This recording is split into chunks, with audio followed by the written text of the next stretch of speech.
in underneath the roof shingles. If you look up at that left gable, or the gable to my left, you can see where the shingles actually run right into the wood. So there's no buffer. By code, you have to have 3/4 of an inch to an inch of gap so that water doesn't get back into the house. And without being in the house, I don't know this for a fact, but I would assume that water has been getting into that gable end. There are absolutely no gutters or downspouts on the front of the house or anywhere around the house. So you can see the water that pools all the way around. And it rained yesterday, I guess. It rained yesterday, but you can see all the water that just pools everywhere. If you look at this particular siding, it's a cedar siding. It appears to be a paint product, which is not what you should use on cedar. It should be a stain, and so it's leafing in multiple areas where it's just coming. The paint is just literally peeling off. There's no primer behind it. It's just leafing and peeling. The windows, and this is throughout, so we don't need to duplicate efforts here, but throughout the house you can see all the paint is peeling and leafing off of the siding. They used the wrong product on this house as well. It looks to be an oil-based paint, which you don't use outside. You typically use a latex paint. So this is actually one of the better windows. So you'll see it just peels right off.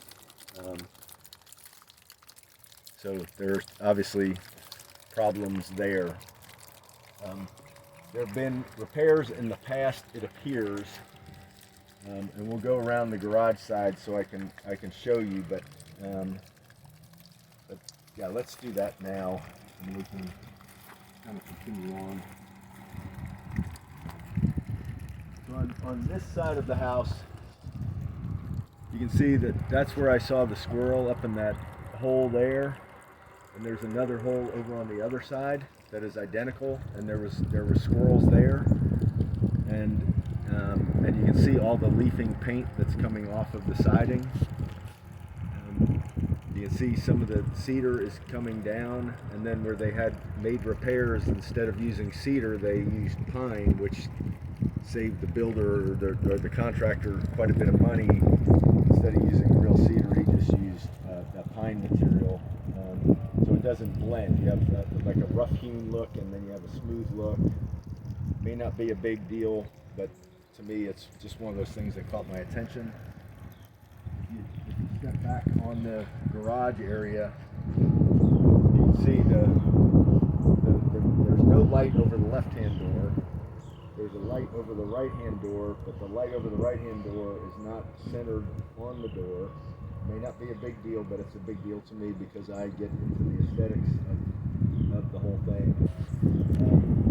On the top gable, you can see where they obviously had either some bats or some squirrels that were getting in, so somebody nailed on like a heavy mesh chicken wire to, I guess, keep rodents out, keep vermin out, and all of that. But this whole side of the house concerns me because the siding is not only damaged,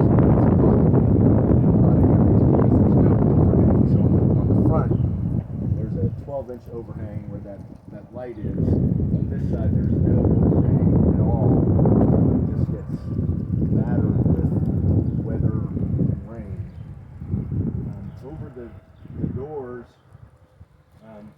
they obviously had some issues because somebody nailed up some type of copper metal material, which and I actually think they did a good job on both sides, but you can see where it's, they may have caught it too late because everything is just dry rotted. It's just the wood literally just falls apart and comes off in your hand.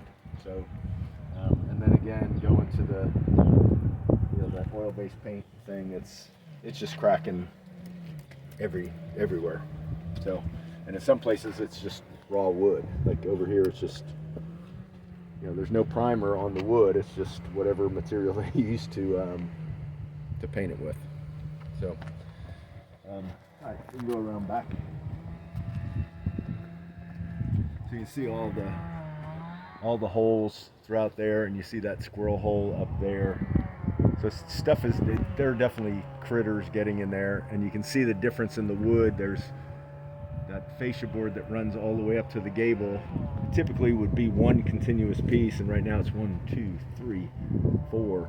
It's 5 pieces, and it's different species of wood. You have cedar here, that's pine, cedar, and I guess the rest of it is cedar. But it's just not done well or right. So that's that. The steps going up to the back door, and I don't know what's inside the back door. Technically, by code, there's nothing necessarily wrong with it. It's just not built well, and the stairwell bows out, and the handrails, you wouldn't want to put your hand on that handrail because you'll splinter the heck out of your hands. So it's just not a good situation. I think there were 5 decking boards on the top that are damaged. This one here, obviously is splintered. This one here. This one here. Maybe it's only. Oh, and then this obviously at the top. All of this is coming apart all the way across the top. And then everything is just bowing and buckling because they used the wrong product to fix it. And then here is some of that leafing I was talking about on the siding. You can just tell it just peels right off. So the fact that they used a primer tells me that they painted it instead of staining it, which is what you should do with cedar. And you can see this is just, literally it just pulls off. I don't even have to attempt to do anything with it. Okay. Yeah, same thing over here. It's worse on this side. Yeah. And then you see this is just, I put my moisture meter on this, and it should be 17% allowable on the exterior, and when I was here the other day and it hadn't even rained, it was 22%. So water's just coming off of this because there's no gutters or downspouts, and it's just soaking up behind it. Yep, just cascading down the side.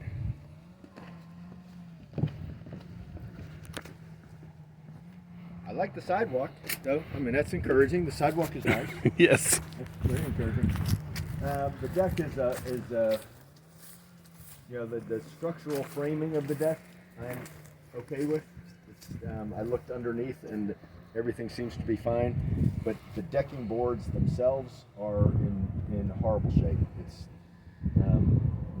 go up top and I would watch your steps. You should come up here because you're not paying attention, because there's literally are boards that have you could step through some of the decking boards.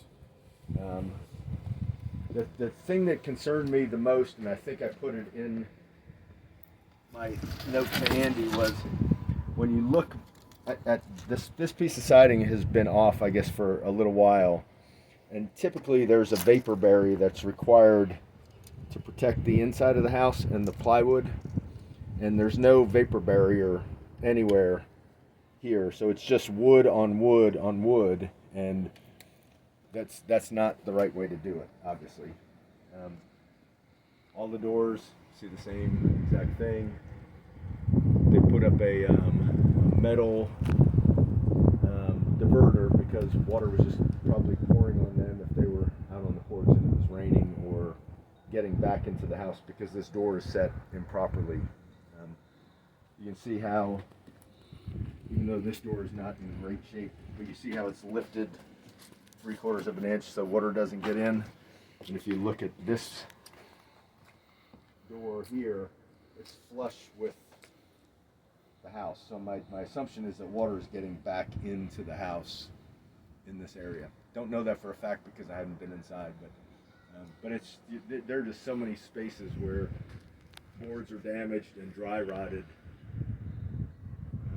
And you know, somebody puts like squirrel cages and metal lath all the way across and did patchwork just to keep the squirrels out. So I know they spent some money doing that, but you know, there's metal patches. I've seen, you know, probably 10 or 12 of those metal patches that have just occurred over time. And so, and then over on this side of the house, which is I think probably the better of all the sides, it doesn't get beat down on that.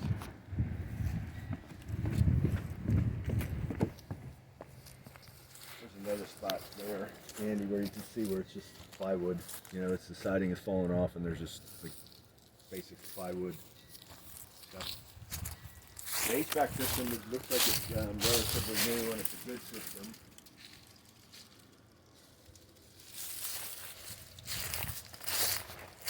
It's a big squirrel hole there, and I did see squirrels when I was here poking their heads out. So they're nesting. So there's a nest up there with baby squirrels in it, and they're living inside the walls. I know they are because I've had an old house and had that situation. And you can see where they did some, you know, some patch jobs on this corner where that corner comes together, and they used some type of foam material. Then on this side here, it's basically the same exact thing. You know, you have a hole there, so that's where those squirrels are coming from. Somebody put metal plates up on the top, metal screening over the gable vents. So the paint is just, you know, leafing off. The siding is not as bad on this side for some reason. I mean, there are parts where you can see where the squirrels have gotten in and chewed away at the wood, but it's not as bad as the other side necessarily. And then coming around this way, we still have breaches up in that corner. Even though they put the metal lath up there, you can still see holes. So I know there are varmints living in the attic area, and you can see all the holes coming down this rake board that's coming down the side. And then again, you have nowhere for the water to go on the front of the house at all, and then, you know, over time, you know, mulch has been added, landscaping has been added, so the water is you know, the grade is above the level of where the foundation vents are, which means that the water that has no place to go is going back into the crawl space. And I'm not going in the crawl space. I'm a good guy, but I'm not that good a guy. But it's on both of these sides, and then there's breaches in the vents, and somebody has obviously tried to replace one at some point, but that's usually a sign of mice there. And then I think that's it. Oh, and this is a minor thing, but again, on the front door, the doors are already rotting on the front.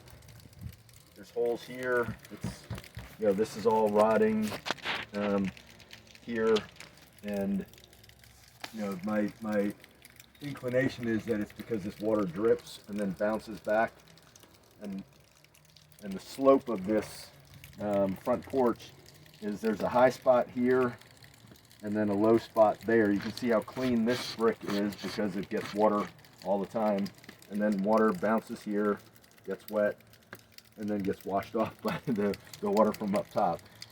So to me, that's a sign that there's probably an issue on that band in the house, which is the supporting member of the house.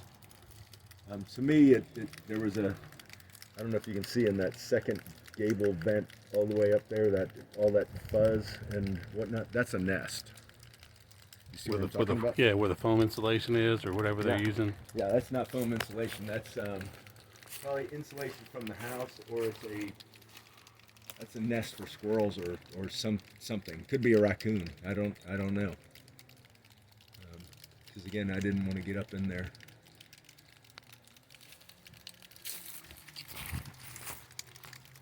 And then I think the only other spot we didn't cover was this area here, which has had a lot of repair work and patchwork over time because the boards are a little bit wonky and different species of wood, some pine, some cedar, some knotty pine.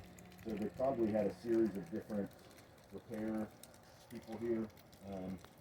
But you know, just the fact that the paint is leaking off, and you can see the discoloration on the sides of this.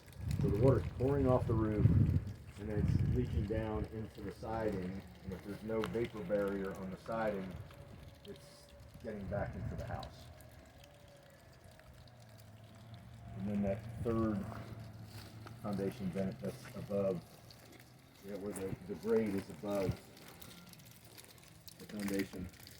This board concerned me a little bit because it did look a little bit like it had some termite damage on it, but you know, cedar inherently is an insect repellent material, which is why people use it. But there are definitely trails in here, so if it's not, and I hate to do that to the house, but it's already torn off.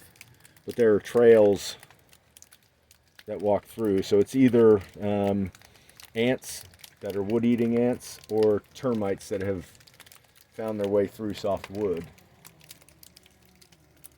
And that's pretty much the story.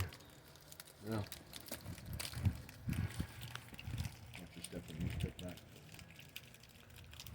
Yeah, and basically this, like you said, this is just from the snow melting. Right. And a rain from right. at least 24 hours ago, if not longer. So yeah. Yeah, so it's holding water. The roof is holding water because it's got the moss on top of it. So it's holding the water, and then the water is slowly leaching. Like if you went to my house right now with asphalt shingles, I'm not getting this. I get, you know, the snow's already melted, and it's, you know, I guess there's a little bit of snow left on that, and maybe melting some, but we see a lot of water here. there's a lot of water here. For it to be 48 hours from the event, yeah. Right. And you know, the corners, you have the same thing. Corners are just rotted away. So what type of vapor barrier would go behind there? Just a 3 or 4 mil plastic or something solid? And this is something for discussion, but because I like the history behind the style of this house. I think that's it's really cool. It's kind of a Moravian style home, which I like a lot. But you know, it's also not functional the way that it's designed, especially with today's, you know, climate. So what I would recommend is taking the siding off and exploring what's behind it, because otherwise you're going to have you'll have issues with mold, and you'll end up in a big, you know, when you try to sell it, somebody's going to find, you know, do a mold test to see what's happening, and that's why the basement or the crawl space concerns me quite a bit. And I would recommend that all come off, and then you do a Tyvek, a home building product that is a vapor barrier that we use all the time. And then I'd go back with a hardy plank or cementous board, and make it, you know, keep the same style. You can do the same color. That's perfectly fine. But do something that is more waterproof and less porous than what we currently have. But that way you know exactly what's going on back behind the house. I really want to explore this band around that front porch, because I think there's going to be a structural issue. So even if you tried to sell it, the inspection report is going to come back and say that band is damaged. I guarantee it, because I see it all the time. So, and then that gives you the opportunity. All your corner boards get replaced and are new,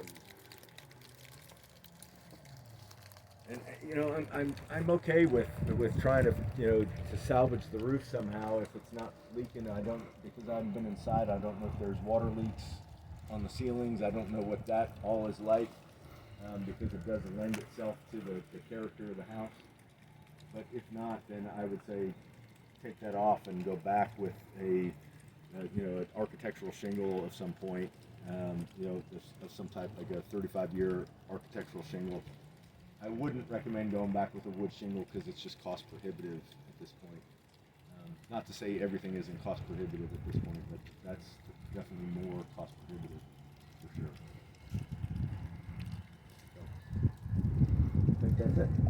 All right, appreciate it. Thanks, John. All right, thank you.